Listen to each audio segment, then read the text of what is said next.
วันนี้ก็น้องเตอร์จะต้องโดนฉีดวัคซีนนะครับแม่ก็เลยให้ของเล่น1 ชิ้น ร้าน20 บาทว้าวไหนน้องเตอร์เอาไหนครับไหนเต้นเหมือนตะกี้ให้แม่ดูดิ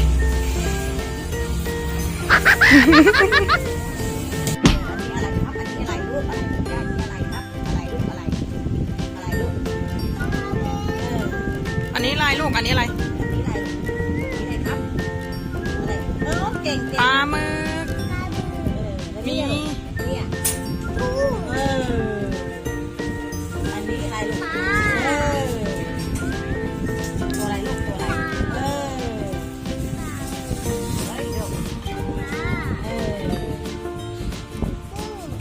อันนี้ตัวอะไรลูกอันนี้ตัวอะไรแล้วนี่ล่ะเก่งมากเล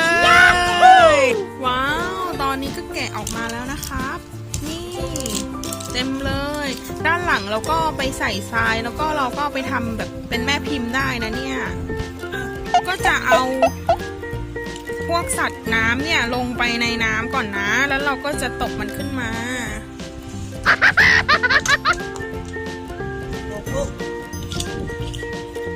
อ้าวใส่ไปเลย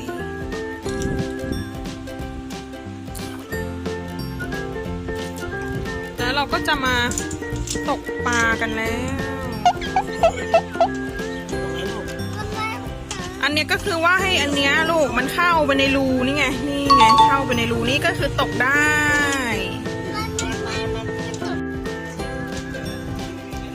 อ่ะแกะออกก่อน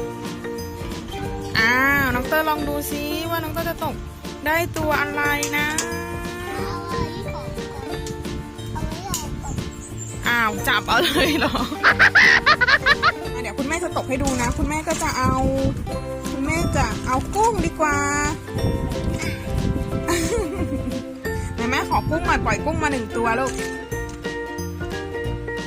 เย้ปลาดาวปลาหมึกปูม้าน้ำกุ้งเต่าแล้วก็อะไรลูกปลากระเบนอันนี้คือตัวอะไรครับ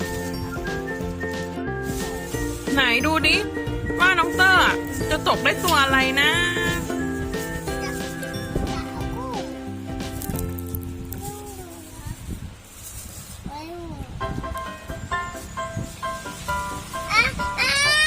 นี้นะเดี๋ยวแม่ก็จะตักให้ดูตกปลาให้ดูดีกว่า